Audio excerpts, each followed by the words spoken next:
नमस्कार। आज मेरी कहानी का नाम है अब तुम पत्थर गिनो। एक आदमी बहुत कंजूस था। वह अमीर तो था लेकिन कंजूस भी था। उसके पास कई सोने के सिक्के थे।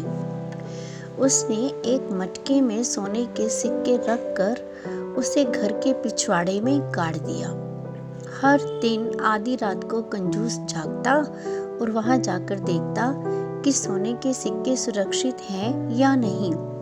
एक दिन कंजूस का पड़ोसी उसके पास किसी काम के लिए आया और कहा, मैं अपने बेटे को शिक्षा के लिए शहर भेजना चाहता हूँ, लेकिन मेरे पास पैसे नहीं हैं। अगर आप मेरी मदद करेंगे तो ये बहुत एहसान होगा। जब मेरे पास पैसा आ जाएगा तो मैं इसे चुका दूंगा। पड़ोसी की बात सुनकर अमीर आदमी जो कंजूस था वह भड़क गया और बोला, तुम्हारी हिम्मत कैसे हुई? तुम दूसरों के पैसे पर आनंद लेना चाहते हो? शर्म नहीं आती तुम्हें? दफा हो जाओ, तुम्हें एक पैसा नहीं मिलेगा। मुझे इसकी क्या परवाह है कि आप अपने बेटे को शिक्षित करते हैं या नहीं। अपने पड़ोसियों के जाने के बाद कंजूस फिर से सोने के सिक्के गिनने के लिए रात को पिछवाड़े गया।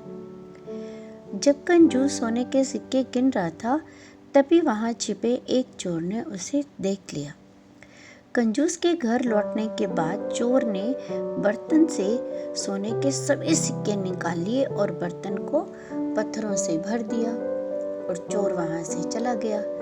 अगली रात कंजूस सोने के सिक्के गिनने के लिए पिछवाड़े में आया तो बर्तन में सोने की जगह पत्थर भरे देखकर वह जोर जोर से चिल्लाने लगा, सोने के सिक्के कहाँ हैं? ये कैसे हुआ? मैं बर्बाद हो गया, मैं नष्ट हो गया, मेरे सोने के सिक्के चोरी हो गए, मैं समाप्त हो चुका हूँ।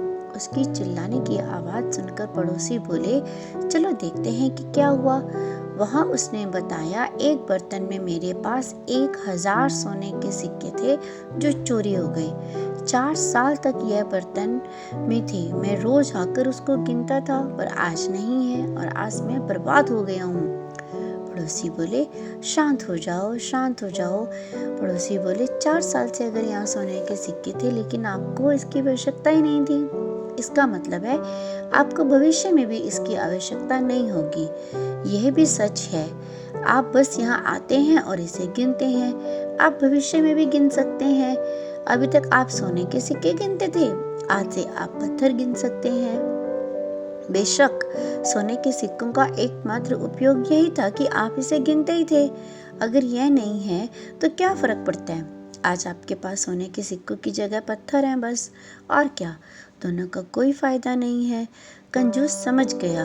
उसने कहा, मेरे पास मौजूद सोने के सिक्के आपके बेटे को ही नहीं बल्कि गांव के सभी बच्चों को शिक्षा प्रदान करने में इस्तेमाल किए जा सकते थे। मुझे अपनी गलती का एहसास हो गया है और मुझे सजा भी मिली है। मैं इस गलती को फिर कभी नहीं दोहराऊंगा। तो प्यारे दोस्तों, मुझे पूरी उम्मीद है आपने मेरी इस कहानी को कुछ ना कुछ जरूर सीखा होगा। धन्यवाद।